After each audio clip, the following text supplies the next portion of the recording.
أعوذ بالله من الشيطان الرجيم. بسم الله الرحمن الرحيم. حرمت عليكم الميتة والدم ولحم الخنزير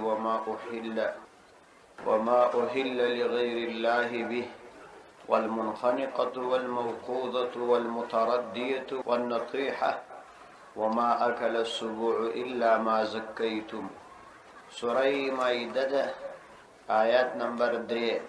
حرمت حرام کړل شوی دی علیکم پر تاسو باندې المیتة مردار والدم وویني ولحم الخنزير او د خنزیر غوښه وما أهل لغیر الله وما هغه څه أهل چې आवाज کړل شوی پر هغه باندې لغیر الله د الله عز وجل د غیر څخه د غیر به پاغه باندې والمنخنقة او خپکړل شوی والموقوذة او وشتل شوی والمتردية رالویدله والنطيحة وهل شوی وما أكل السبوع او هغه چې درنده خوړلی الا ما زکیتم مگر هغه وخت چې تاسو یې ذبح کړی.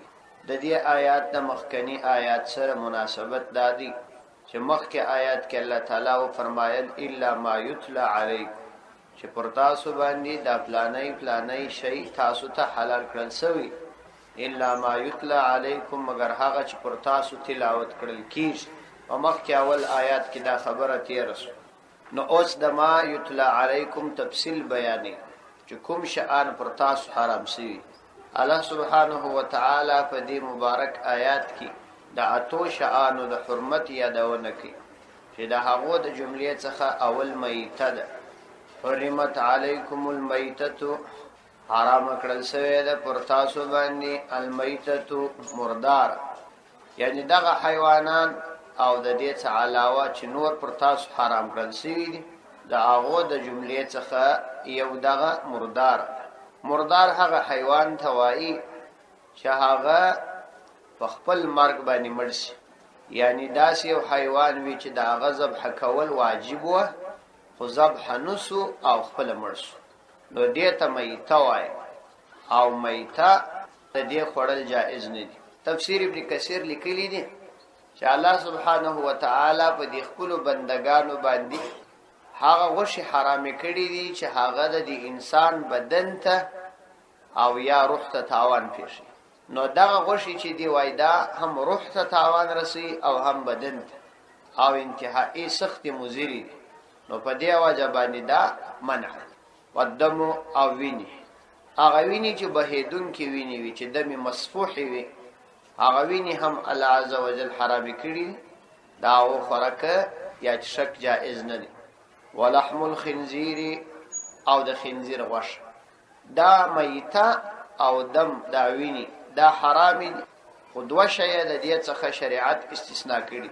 پیغمبر علیه الصلاۃ والسلام حدیث دی احل لنا میتتان ودمان مجلره دوی مرداری یعنی دوه مړه دا حلال کړل شوی او دوی ویني دا راته حلال کړل شوی. اما المیتتان فالحوت والجراد، کوم چې مړه دي هغه یو ماهی او بل ملخ، یعنی دا ذبح نه غواړي بل ذبح کمړس ولا نو همې تا ته خوراک جائز دي.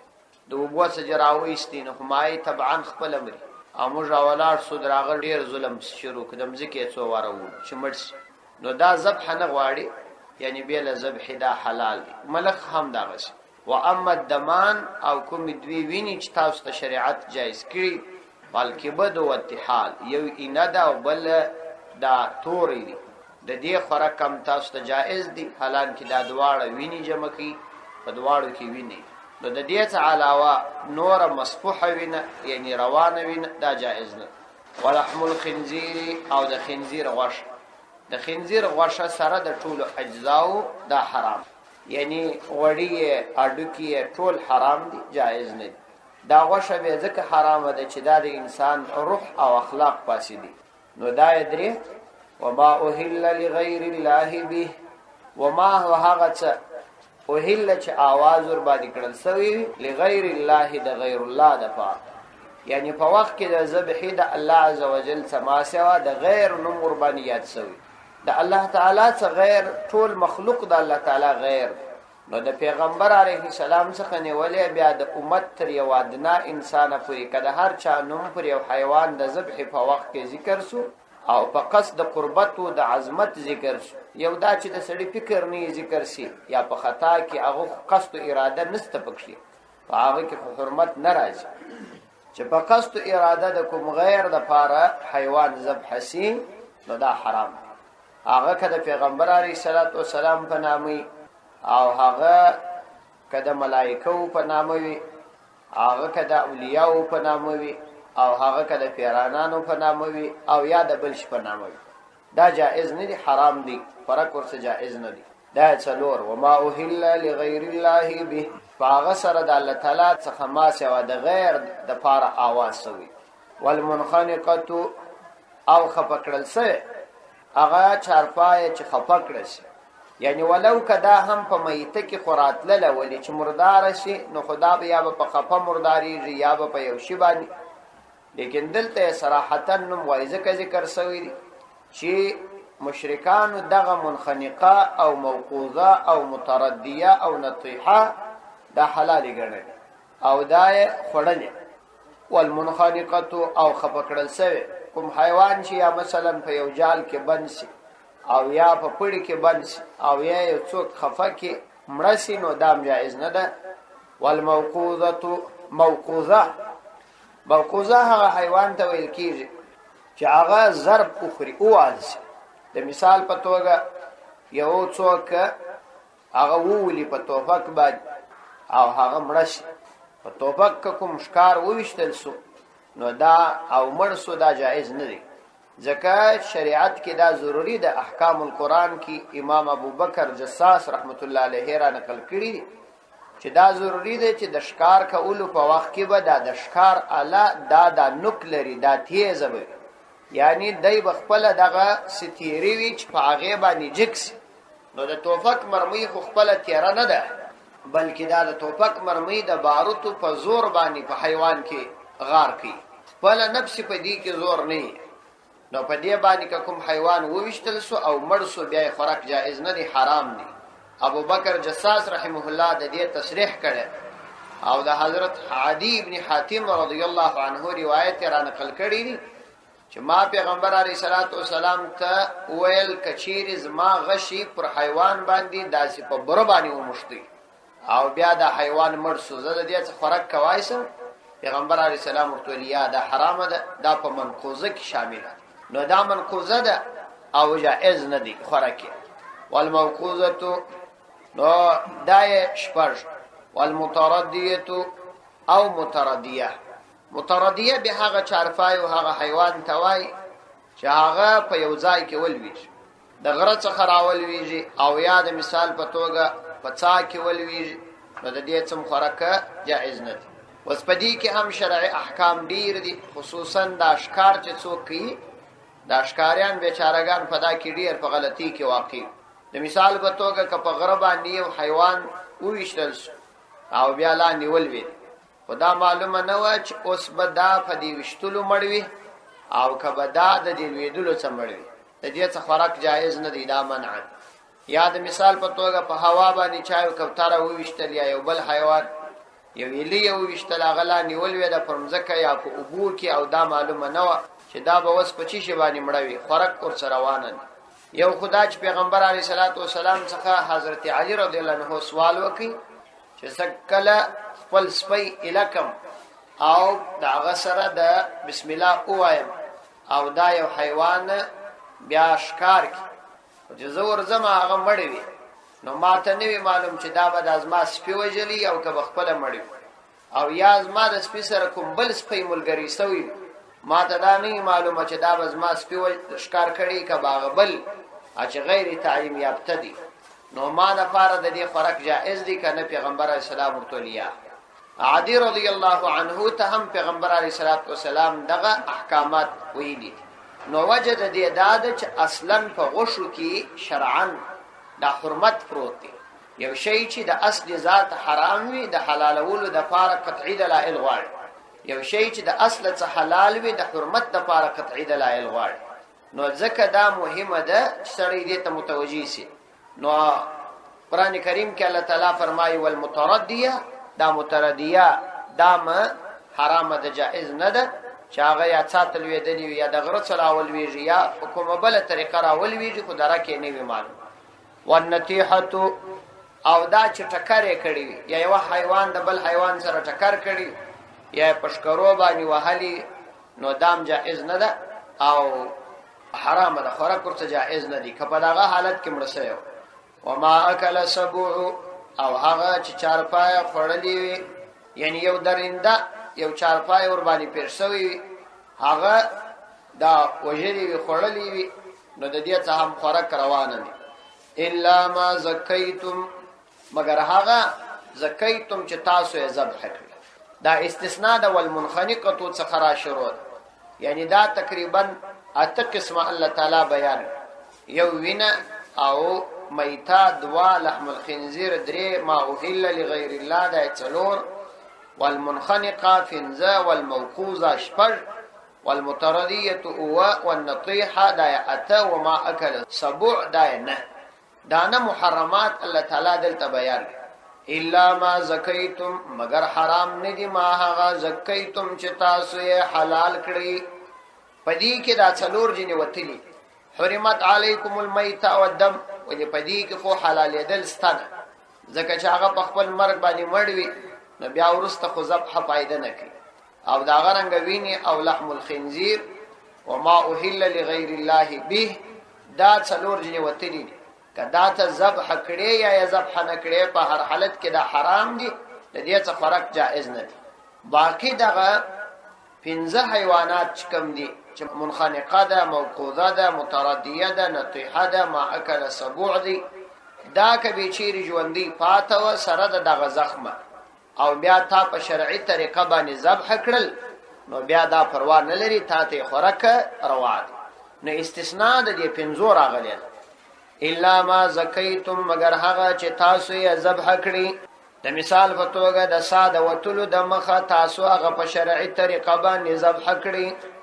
وما ذبح علی النصب، لسم حرمت بیانی، او دا غرنګ حرام دی ما هغه چارپایه ذبح علی النصب چې هغه پر نصب ذبح کړل سوی. وان تستقسموا بالازلام، او حرام دی دا تستقسمو چې تاسو تقسیم کړی بالازلام، فازلام سره، ذالک فسق، دا فسق دی. وما ذبح علی النصب، نصب په اصل کې دا جمع ده د نصب. نصب یو درېدلی شي ته وایي، یا مطلق درېدلو ته هم ویل کېږي، یعنی دا مصدر دی په معنا باندې د درول سوي شي او درېدلی شي ته ویل کېږي. اصل کې په مشرکانو کې دا عادت وو چې دوی به د مکې مکرمې چې کومې نږدې ډبرې وې، دا ډبرې به د تبرک دپاره د ځان سره وړلې، او بیا به یې د خپلو بوتانو په رقم باندې مجسمې جوړې کړې وې، او دا به یو ځای ودرول، د دغه بت دپاره به یې بیا دا چارپایه یو حیوان ذبح کاوه. نو دغه ته نصب ویل کېږي. مطلب دا چې دوی د خپلو عبادتګاو د عظمت دپاره ذبح کوي، نو دې ته بیا نصب ویل کېږي. دا حرام دی، جائز نه. یعنی هر ځای که څوک د الله تعالی څخه ما سوا د غیر الله دپاره او یا د بل شي د عظمت دپاره د نورو په عبادتګاو کې ذبح کوي، دا جائز نه.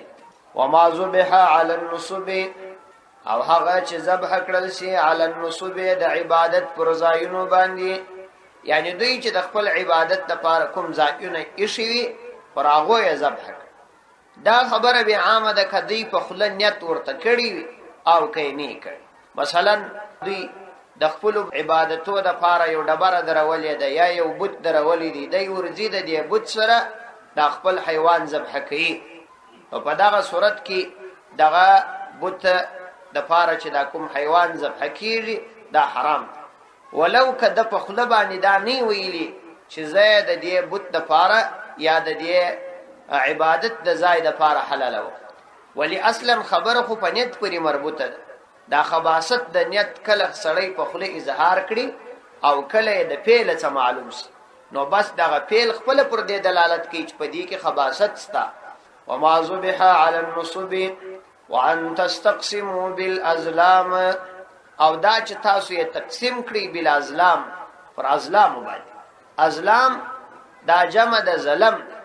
ظلم په اصل کې هغه غشي ته ویل کېږي چې داغه وژد سر د تیر سر ونه لري.